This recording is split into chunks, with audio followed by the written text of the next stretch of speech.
Pagbabasa mula sa mga gawa ng mga apostol. Noong mga araw na iyon, inggit na inggit ang pinakapunong saserdote at ang mga kasamahan niya na kaanib ng sekta ng mga Saduseyo, kaya't kumilos sila. Dinakip nila ang mga apostol at ibinilanggo. Ngunit kinagabi ay binuksan ng anghel ng Panginoon ang bilangguan at inilabas ang mga apostol. Sinabi nito sa kanila, "Pumaroon kayo sa templo at mangaral tungkol sa bagong pamumuhay na ito." Sumunod naman ang mga apostol, kaya't nang magbubukang liwayway, pumasok sila sa templo at nagturo. Nang dumating ang pinakapunong saserdote at ang mga kasama niya, tinawag nila ang lahat ng matatanda ng Israel sa pulong ng buong Sanedrin. Ipinakuha nila sa bilangguan ang mga apostol. Ngunit pagdating doon ng mga bantay, wala na ang mga iyon, kaya't nagbalik sila sa Sanedrin at ganito ang ulat. Nakita po namin na nakasusing mabuti ang bilangguan at nakatayo ang mga bantay. Ngunit nang buksan namin, wala kaming nakitang tao sa loob.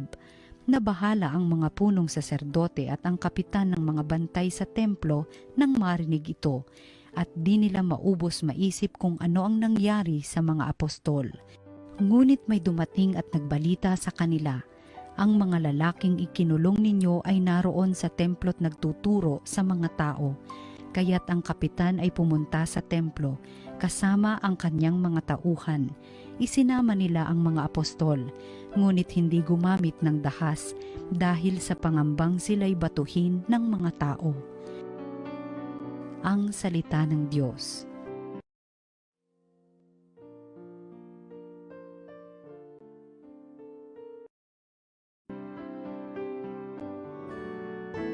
Dukhang sa Diyos tumatawag ay kanyang inililigtas. Panginooy aking laging pupurihin, sa pasasalamat di ako titigil. Aking pupurihin kanyang mga gawa, kayong naaapi makinig matuwa. Dukhang sa Diyos tumatawag ay kanyang inililigtas. Ang pagkadakila niya ay ihayag at ang ngalan niya'y purihin ng lahat. Ang aking dalangin dininig ng Diyos, nawala sa akin ang lahat kong takot. Dukhang sa Diyos tumatawag ay kanyang inililigtas. Nagalak ang aping umasa sa kanya, pagkat di nabigo ang pag-asa nila. Tumatawag sa Diyos ang walang pag-asa, sila'y iniligtas sa hirap at dusa. Dukhang sa Diyos tumatawag ay kanyang inililigtas. Anghel yaong bantay sa may takot sa Diyos, sa mga panganib sila'y kinukupkup. Ang galing ng poon hanaping masikap, yaong nagtiwala sa kanya't naligtas, ay maituturing na taong mapalad. Dukhang sa Diyos tumatawag ay kanyang inililigtas. Ang mabuting balita ng Panginoon ayon kay San Juan. Gayon na lamang ang pag-ibig ng Diyos sa sanlibutan, kaya ibinigay niya ang kanyang bugtong na anak, upang ang sumampalataya sa kanya ay hindi mapahamak, kundi magkaroon ng buhay na walang hanggan. Sapagkat sinugo ng Diyos ang kanyang anak, hindi upang hatulang maparusahan ang sanlibutan, kundi upang iligtas ito sa pamamagitan niya. Hindi hinahatulang maparusahan ang nananampalataya sa bugtong na anak ng Diyos, ngunit hinahatulan ng parusahan ang hindi nananampalataya sa Kanya. Hinatulan sila sapagkat naparito sa sanlibutan ang ilaw, ngunit inibig pa ng mga tao ang dilim kaysa liwanag, sapagkat masama ang kanilang mga gawa. Ang gumagawa ng masama ay ayaw sa ilaw, at hindi lumalapit dito upang hindi mahayag ang kanyang mga gawa. Ngunit ang namumuhay sa katotohanan ay lumalapit sa ilaw, sa gayon nahahayag na ang kanyang mga ginagaway pagsunod sa Diyos. Ang mabuting balita ng Panginoon. Pinupuri ka namin, Panginoong Hesukristo.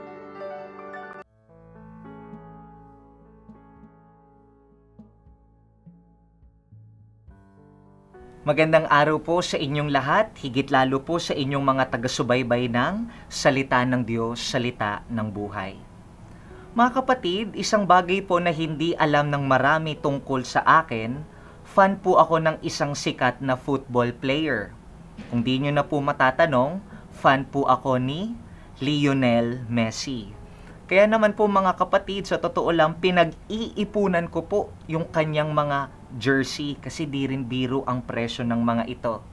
Pero nakakatuwa lang po, isang araw habang inaayos ng nanay ko yung mga damit ko sa kwarto, may napansin raw siyang ugali ko. Sabi ko, ano yun ma? Sabi daw po ni mama, pag-iipunan ko daw yung jersey ni Messi, bibilin ko, magiging masaya ko, pero tanong sa akin ng nanay ko, anak, bakit hindi mo sinusuot? Bakit napakadalang mong suotin at madalas nandito lang sa tukador itong mga jersey ni Messi? Alam nyo lang pong sagot ko sa nanay ko. Sabi ko, ma, kasi si Messi, idol ko. Yung mga jersey niya, mahalaga sa akin. Kaya kung susuotin ko yung jersey niya, sisiguraduhin ko, susuotin ko to kung yung pupuntahan kong event at yung kikitain kong tao ay mahalaga rin.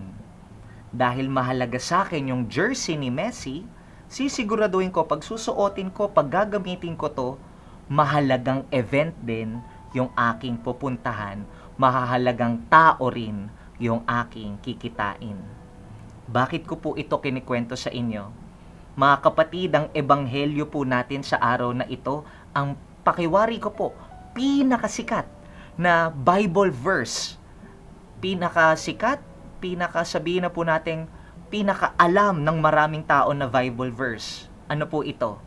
John 3:16. Nakalagay po dito, For God so loved the world that He gave us His only Son. In Tagalog, gayon na lamang ang pag-ibig ng Diyos sa sanlibutan, kaya ibinigay niya ang kanyang bugtong na anak upang ang sumampalataya sa kanya ay hindi mapapahamak. Ang Diyos Ama may iisang anak. Kung iisa lang ang anak, definitely, itong anak niyang ito, itong si Jesus, bugtong na anak, definitely mahalaga sa kanya. Pero anong ginawa ng Diyos dito sa mahalaga at nag-iisang anak niya? Sabi dito ni San Juan, ibinigay pa rin niya. Sinakripisyo pa rin niya. Kung sinakripisyo ng Ama ang nag-iisa at mahalaga niyang anak para sa iyo, anong sinasabi po sa atin ng Diyos Ama? Handa akong ialay yung mahalaga kong anak dahil mas mahalaga ka. Kung kaya niyang pakawalan, i-let go, ialay ang dugo ng nag-iisa at mahalagang anak niya, ito ay dahil sa kadahilanang mas mahalaga ka. Kung papaanong sinusuot ko lang yung jersey ni Messi sa mahahalagang event, gayon din yung Ama. Handa siyang ibigay yung mahalaga niyang anak para sa isang mahalagang taong katulad mo. Kaya nga mga kapatid, kung nakikinig po kayo ngayon, iniimbitahan ko po kayo. Lagay niyo po yung kanang kamay niyo dito sa inyong dibdib. Sabihin niyo sa inyong sarili, mahalaga ako. Ulitin niyo pa po isang beses, mahalaga ako.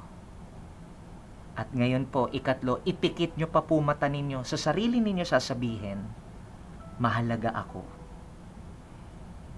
Mahalaga ka dahil mahalaga rin yung inalay para sa iyo. Kaya sana mga kapatid, imbitasyon ko po sa inyo, ituring nyo ring mahalaga ang inyong mga sarili. Oo, magkakasala tayo. Oo, babagsak tayo. Oo, magkakamali tayo. Pero please, sana, maalala nyo po lagi, hindi mababago ng pagkakamali ninyo, hindi mababago ng pagkakasala po ninyo, na sa mata ng Diyos, lagi kang mahalaga. Kung dumarating po sa punto na napanghihinaan ng loob, kasi sunod-sunod yung pagkakamali natin, kung dumarating sa punto na napanghihinaan ng loob dahil sa expectations ng iba na hindi natin makamit, sana matuto ka pang huminahon at maalala na may isang tao sa taas, tinitignan ka sa kabila ng iyong mga pagkakamali. Mahalaga ka. Mahalaga ka. Dalawang bagay lang po ang nais kong iwan bilang praktikal na pwede nating gawin, makita natin ang ating kahalagahan. Una po, sana makita niyo yung value ng pahinga. Kapag po ang isang gamit, lagi natin ang ginagamit, di ba parang nawawala na yung value niya. Nawawala na yung halaga niya. Naluluma eh. Ganon din po tayo. Pag tuloy-tuloy sa pagtatrabaho, kilos ng kilos, wala na yung pahinga. Sasabihin ko po, naluluma rin tayo. Nagkakaroon na ng wrinkles ang ating mga noo. Lagi nang nakasimangot kasi wala ng pahinga. Pagod na. At sa isang taong pagod, ano nang mabibigay niyan? E di yung efforts, pagod din. Putyo-putyo na lang. Kaya nga mga kapatid, iniimbitahan ko po kayo para makita ang ating halaga, matuto ring magpahinga, tumigil paminsan-minsan para ma-preserve yung inyong novelty, pagiging bago, the newness, nang makahinga. Nang makita ka ng mga taong nakapaligid sa'yo, nakangiti pa, fresh pang tignan, makita mo rin dahil fresh ka, bago ka, makita mo rin ang iyong halaga. At ikalawa mga kapatid, sa inyong pagpapahinga, pag nag-self-care na po kayo, please po, isama ninyo sa inyong self-care, hindi lang yung nails, hindi lang yung hair, hindi lang yung mga hobbies ninyo, isama din ninyo sa inyong self-care ang pagdarasal. Bakit po? Kasi kapag nagdarasal ka, pag nagbibigay ka ng oras sa Panginoon, lalo na po, 15 minutes bago ka matulog, ini-imagine ko po ang heaven, anong gagawin ng Diyos? He will drop everything, bibitawan niya lahat, para lang makinig sa'yo. Bakit kanya pakikinggan? Kasi nga, mahalaga ka. Sa dasal, napapakita ng Diyos na all ear siya. Papakita niya, ipararamdam niya sa'yo sa pagdarasal, anak, mahalaga ka sa akin, makikinig lang ako sa'yo. Kaya mga kapatid, please, turing mo sarili mong mahalaga. Hindi ka basura, hindi ka pangit, mahalaga ka. Ang Diyos, handa siyang ialay para sa'yo ang pinakamamahal, nag-iisa at mahalagang anak niya. Bakit niya kayang gawin yon para sa'yo? Dahil para sa Kanya, ikaw ay mahalaga. Baka tinuturing ka na ng Diyos na mahalaga, ikaw na lang ang hindi pa tumuturing. Kaya please, turing mo sarili mong mahalaga. Kahit nagkakamali, bumabagsak at nagkakasala, may isang paris ng mata sa langit na nakikita ang iyong halaga. Amen.